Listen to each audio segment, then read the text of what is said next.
Olá, muito bem-vindos à nossa série Evangelho e Espiritismo, Caminhos de Amor para a Felicidade. Caminhos de Amor e Felicidade. É uma série que estamos apresentando toda semana, toda quarta-feira, às 8 horas da manhã, sendo apresentado por vários canais. Nós estamos gravando episódios de no máximo 30 minutos, e aqui estamos hoje com o capítulo 15, Evangelho e Individualidade, do livro Roteiro. Marcos de Mário, vamos continuar com as nossas gravações. Vamos, Orson, graças a Deus, aqui estamos mergulhando no conteúdo desse livro importantíssimo do nosso Emmanuel, e que ele intitulou Roteiro, porque é como se você tivesse o roteiro de um curso, né? Os capítulos têm todo um encadeamento lógico e natural, e é por isso que surgiu essa proposta de realizarmos o estudo e para vermos no Evangelho esse caminho de amor, esse caminho para chegarmos à felicidade. Agora, Orson, hoje, neste episódio, nós temos uma abordagem muito séria, porque evangelho e individualidade, isso quer dizer que é o evangelho e eu. É isso, Orson? Pois é, rapaz, olha que coisa interessante. É um tema que nos convoca aí a uma introjeção, a uma introspecção, a pensar mais em mim mesmo, como é que eu estou com a minha individualidade perante o Evangelho. Antes, eu gostaria de dizer aos nossos telespectadores aqui que está sendo uma alegria muito grande gravar esses episódios. Eles são compactos, são curtinhos, mas olha, é uma riqueza muito grande. E o nosso Emmanuel começa o seu capítulo 15 dizendo que efetivamente as massas acompanhavam Cristo de perto. Não vemos, no entanto, não vemos no Mestre a personificação do agitador comum. Esta primeira frase, primeiro parágrafo de Emmanuel aí, Marcos, a gente vai se lembrar que, imagine uma multidão seguindo uma pessoa. Poderia realmente ser encarado, né, como um revolucionário que poderia querer tirar o governo, fazer o impeachment dos governos em ação ali eleitos. Era uma ameaça. Foi assim que eles interpretaram na época. Mas o Emmanuel vem dizer que não vemos a personificação do agitador. Jesus nunca jogou a multidão contra os poderes constituídos. É um detalhe importantíssimo esse. Ah, sem dúvida, Orson. E realmente, porque o que os fariseus, doutores da lei, mais queriam era pegar Jesus justamente num delito, né, num flagrante delito, né, em alguma coisa que ele falasse ou que ele fizesse, que eles poderiam dizer que ele estava ferindo a lei, que ele estava indo contra o Império Romano, qualquer coisa desse tipo. Mas eles não encontravam isso nos discursos, no atendimento à multidão, que nós, inclusive, falamos sobre isso no episódio passado. Então, eles começaram vamos colocar entre aspas, a tentar o mestre. E aqui nós podemos lembrar aquele episódio, por exemplo, né, da questão do imposto, porque os judeus ficavam horripilados de terem que pagar imposto ao Império Romano. Eles, na verdade, eles não admitiam isso. E resolveram levar a questão até Jesus com aquela pergunta bem capciosa: Senhor, é lícito pagar o tributo aos romanos? Jesus, muito calmo, porque era mestre. Me dá aqui uma moeda. Naquela época, lembremos que o dinheiro era representado só por moedas, moedas de prata, ouro e assim por diante. Dão uma moeda a ele. E como era da prática do Império Romano, numa face você tem o valor da moeda e na outra face você tem a esfinge do imperador, de César, como o imperador era chamado. Então ele muito tranquilo pegou a moeda, mostrou a face da moeda em que está lá a esfinge de César e disse: dai a César o que é de César, mas dai a Deus o que é de Deus. Eu fico imaginando, Orson, os fariseus se entreolhando, rangendo os dentes e pensando: que ele conseguiu escapar. Nem assim nós temos como acusá-lo, né? Porque Jesus nunca foi realmente um agitador, embora tenha lá no final o acusado de revolucionário, de querer derrubar o César, de querer ser rei dos judeus, mas eram todas acusações falsas, porque Jesus consolava, orientava e mostrava que o caminho para a renovação da sociedade não era o caminho da violência, mas era o caminho do amor, da honestidade, do respeito, da ética. Então, Emmanuel está coberto de razão. Você nunca viu em nenhuma narrativa do Evangelho, nem mesmo nas revelações de ordem mediúnica que recebemos com o Espiritismo, Jesus retratado como agitador ou revolucionário, porque de fato ele nunca foi. É muito interessante porque numa época de intensa exploração popular de governos que exploravam e abusavam do povo, qualquer liderança que surgisse, a primeira, digamos, tentativa ou primeira tendência era a reivindicação de novas condições de vida, de mais justiça social. E Jesus não fez isso, Marcos. Ele não incentivou a violência, não estimulou o povo que o acompanhava a reivindicações, porque normalmente o líder ele reivindica direitos, então ele incita o povo a reivindicar, a cobrar. É o que normalmente acontece, inclusive nos dias atuais. Jesus não fez isso em nenhum momento. Ele se limitava realmente a amparar o povo, como você disse, orientar, consolar. O Emmanuel usa aqui um parágrafo aqui no seu capítulo que eu achei extraordinário. Jesus não transforma o espírito coletivo em terreno explorável, que é uma prática muito comum em lideranças, transformar o povo em terreno de exploração. E Jesus não fez isso. Ele tinha o povo ali que confiava nele, que o procurava. Quando ele proclamou as bem-aventuranças, também não induz a violência, pelo contrário, ele não mandou assaltar o celeiro dos outros, a expressão que o Emmanuel usou aqui, mas ele mesmo multiplica o pão que reconforta e alimenta. O pão do esclarecimento, o pão espiritual que mata a fome para sempre. Então, ele inclusive aconselha a respeito, como você citou o exemplo da moeda aí, aos patrimônios da direção política. Dai a César o que é de César. Mas o pessoal daquele tempo, e mesmo atualmente nós temos criaturas estudiosas do cristianismo, que tentam identificar ou pretendem identificar no Cristo a personalidade revolucionária. E não é o caso, Marcos, não é o caso. Nós não podemos, Orson, confundir a energia que Jesus utilizou em várias ocasiões para condenar o mal e o erro com essa questão de ser um revolucionário. Ele chamou os fariseus de hipócritas mais de uma vez, com toda a veemência. Ele expulsou, né, os vendilhões do templo, né, os comerciantes de dentro do templo, daquele primeiro pátio, sim, mas não como se descreve aí nos filmes ou pesquisas, que seria inconcebível Jesus pegar do chicote para sair chicoteando todo mundo e derrubando as barracas. Mas, sem dúvida alguma, ele deve ter feito um discurso bem veemente, que calou fundo em todos, que, envergonhados, começaram a se retirar, né, e fechando as suas barracas. Então, não vamos confundir as coisas. Porque ele poderia, por exemplo, diante de Pilatos, ele poderia perfeitamente ter se livrado. Porque quando Pilatos diz, tu és rei, porque essa era a acusação, Jesus responde a ele, bem, tu o dizes. Mas você é ou não é rei? Olha, se o meu reino fosse deste mundo, os meus seguidores já teriam me libertado.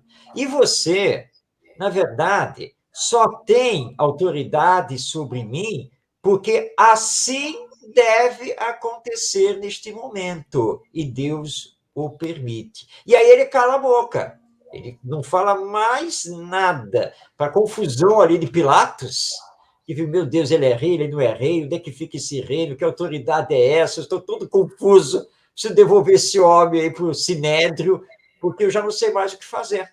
Então, se ele fosse um revolucionário, ele teria instigado a multidão lá em Jerusalém que o estava seguindo, e teriam tomado o palácio todo, teriam preso Pilatos, teria feito uma revolução enorme, mas que, na sequência, seria um banho de sangue com a reação do Império Romano.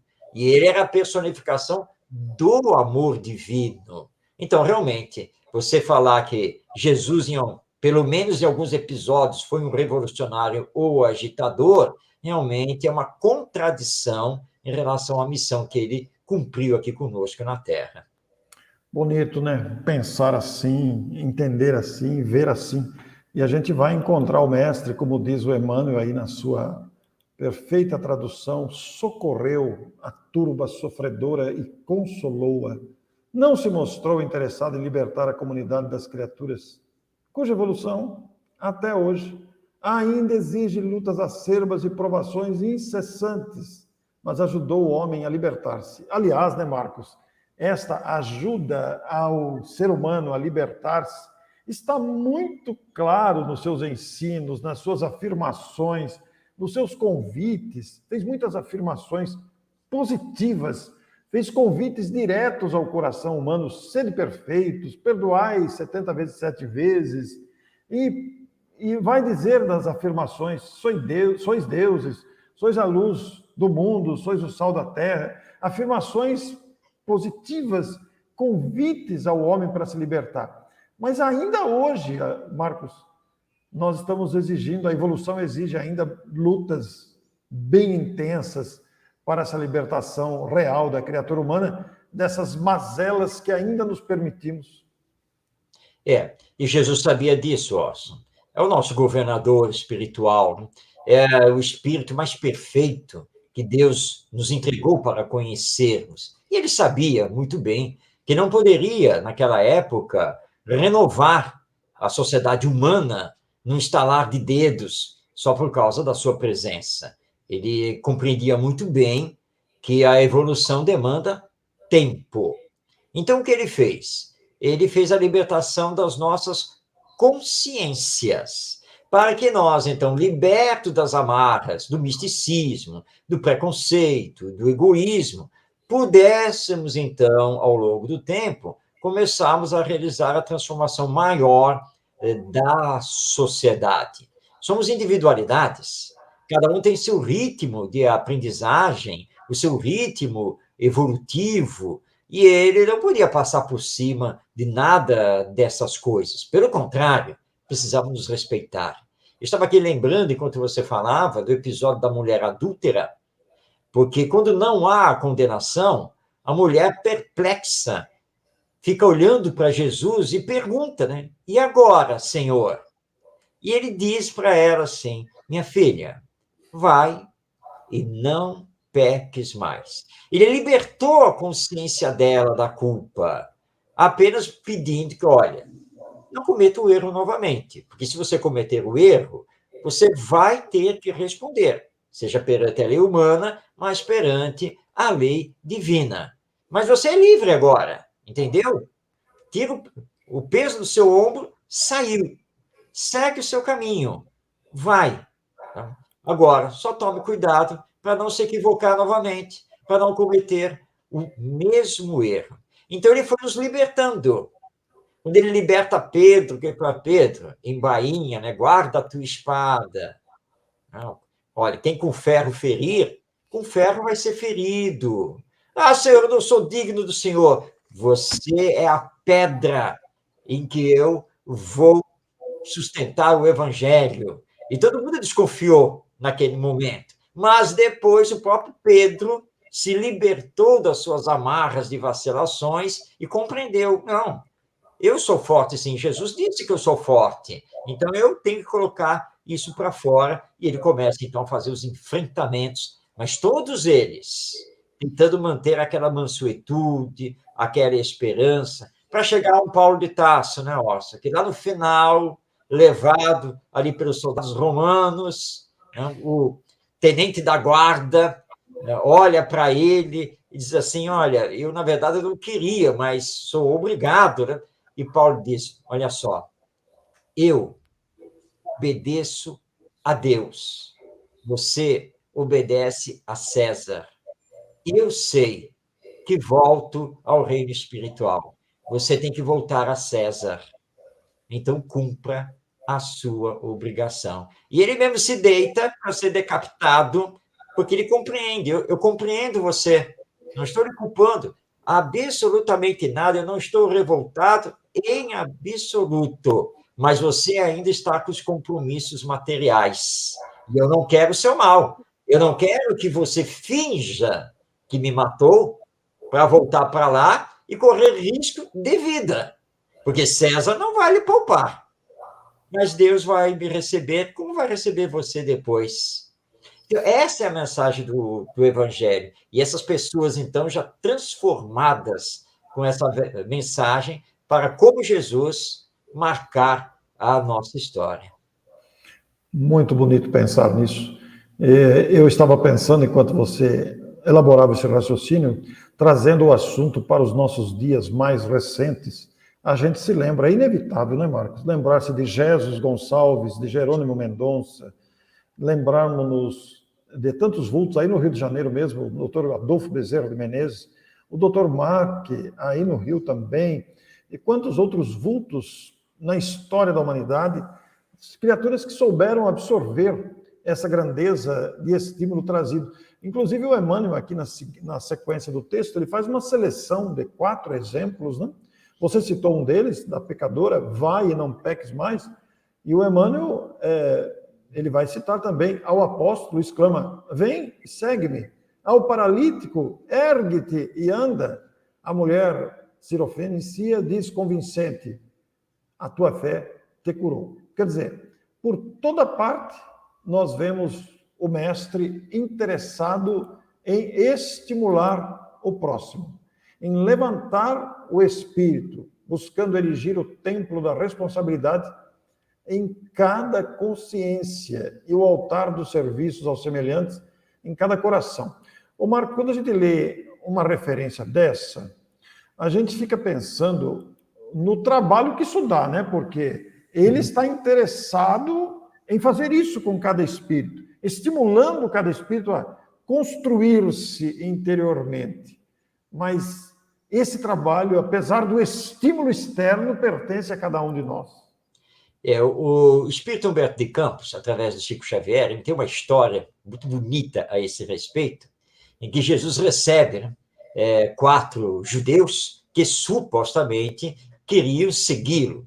Mas eles começam, bem, Senhor, tudo bem, nós ouvimos a sua mensagem, coisa e tal, mas o que fazer quando os familiares são um problema para nós? Aí Jesus começa a responder, compreender, perdoar e servir. Tá, tudo bem, Senhor. Mas e quando o nosso patrão nos faz isso e aquilo, não paga o salário que devia, o que nós devemos fazer? Ah, deve auxiliar, não sei o quê, e servir. Mas e isso? Eles foram colocando todas as mazelas possíveis da existência humana e Jesus sempre respondeu praticamente a mesma coisa. Compreender, perdoar, auxiliar, servir, sempre assim. E aí os 4 indignados, porque Jesus não saía desse tipo de resposta, e aí um deles, mas Senhor, o senhor está querendo dizer que nós temos então que aguentar tudo que vai acontecer sobre nós? Nós não podemos fazer nada? Aí ele falou, olha, o que nós temos que fazer é entregar a Deus, compreendendo a situação de cada um, auxiliar a todos eles que estão enfermos da alma e servir com bondade, porque essa é a mensagem do Evangelho e eu não tenho outra coisa a falar para vocês. E aí os 4 se retiram, falando por poucas e boas, esse profeta é um engano, ele é um engodo, ele não sei o quê. Mas o Evangelho é isso. Na verdade, ele não está pedindo a reforma íntima dos outros, está pedindo a nossa reforma íntima. É quando você diz assim, né, nossa, em família, por exemplo, até quando vocês vão ficar aí sem participar do Evangelho no lar? Vocês não sabem isso? Vocês não sabem aquilo? Vocês não sabem que depois, quando desencarnar, vão responder por isso? Todo mundo aqui nessa casa vai sofrer. Mas o primeiro que vai sofrer é você, por falar essas coisas e usar um ferro em brasa em cima dos outros. Olha para você. O Emmanuel intitulou o capítulo Evangelho e Individualidade. A primeira individualidade, que, aliás, é o próximo, mais próximo de você, é você mesmo. Então, Jesus se preocupou com isso. transformar a minha consciência, porque eu, transformado na minha consciência, vou me melhorar, eu vou me modificar, e os que estiverem à minha volta vão ver a minha modificação, vão pensar sobre a minha modificação, e possivelmente, cada um no seu tempo, vai iniciar também a sua modificação. Pois é, Marcos, que desafio estamos inseridos, né? Porque você deu o exemplo do Evangelho no Lar aí, e você não vai participar, e aos berros, já começou tudo errado, né? Já entortou o caldo aí da convivência harmoniosa que nós precisamos alcançar, que começa naturalmente dentro de nós. É uma construção interior, e o Cristo fez tudo para estimular essa busca, este crescimento interior, né? Nós vemos aí os seus ensinos, seus convites. Eu falei agora de pouco aqui sobre convites diretos ao coração humano, sobre as afirmações positivas que ele fazia, sobre a nossa capacidade de superação dos obstáculos e, naturalmente, essa vivência. E você foi muito feliz ao dizer, o evangelho é isso, tem que fazer isso, é lei de amor. A lei de amor, ela prevê que vamos nos tratar bem uns aos outros, que vamos respeitarmos-nos mutuamente. Ora, isso tem que partir do interior do coração. Isso precisa ser construído, porque ainda temos tendências egoístas, ainda trazemos ímpetos agressivos, ainda trazemos incompreensão dentro de nós. Então, eu fico imaginando mesmo essa luta interior que o Cristo provoca em cada um. Quem conhece o Cristo nunca mais será o mesmo, Marcos, porque você disse bem, referindo-se ao título do capítulo, Evangelho e Individualidade. Meu Deus, Marcos, que desafio aí está, viu? O desafio, Orson, sem dúvida que é muito grande, né? Eu me pego nesses desafios o tempo todo. Eu também. É claro que eu não consigo, no meu dia a dia, colocar em prática todas essas lições do Evangelho, porque, querendo ou não, nós temos que confessar a nós mesmos que somos, sim, num grau maior ou num grau menor, mas nós somos ainda egoístas, nós somos orgulhosos, às vezes nos deixamos levar pela vaidade, pela hipocrisia, pelas paixões, enfim, por ideias nem tão corretas. Tudo isso vai acontecer no nosso dia a dia. Mas o evangelho não é tormento da alma. O evangelho é libertação da alma. Então eu tenho que reconhecer, tá, as minhas falhas, minhas imperfeições e procurar os caminhos para corrigi-las. E nada melhor do que o exemplo dado por Santo Agostinho, lá na questão 919 do Livro dos Espíritos, quando ele recomenda: façam o que eu fazia. Todos os dias eu me recolhia e mentalmente passava o meu dia em revista, para ver se eu tinha falado coisas boas, se tinha falhado em alguma coisa, se as minhas ações tinham promovido o bem, e para não me enganar, eu me imaginava numa outra pessoa. Então, para dar um exemplo, estou eu e o Orson aqui na tela. Então, o que eu vou fazer? Bem, para não me enganar no meu próprio julgamento, eu vou imaginar o Orson, meu querido amigo, falando e fazendo o que eu falei e fiz hoje. Deixa eu imaginar. E aí você tem o parâmetro. Não Não gostei. gostei. Não, isso não ficou bom. Preciso me corrigir nisso. Então, isso é um exercício diário, não é, Orson? É todo dia você se fazendo esse exercício, e é assim que nós vamos nos melhorando com o Evangelho. Você citou em determinado momento, né, Marcos, que Jesus não ficava falando, você tem que fazer a reforma íntima. Ele ensinava, mas ele não se contentou apenas em orientar. Ele próprio veio pessoalmente sentar-se no meio da multidão para ensinar e viver os exemplos. Tanto é que você citou o exemplo aí do Pilatos o desafiando, e a resposta sábia que ele é capaz de dizer, desconcertando Pilatos, né? Porque a resposta de quem tem autoridade para dizer o que disse. E aí nós vamos ver aqui que, diante desse esforço evolutivo, que gera, muitas vezes, desconforto e dor, ele vai dizer, o Emmanuel, que reconhecendo que a tirania e a dor deveriam permanecer ainda por longo tempo na Terra, na condição de males necessários à retificação das inteligências, O benfeitor celeste foi, acima de tudo, o orientador da transformação individual, quase no finalzinho do parágrafo aí.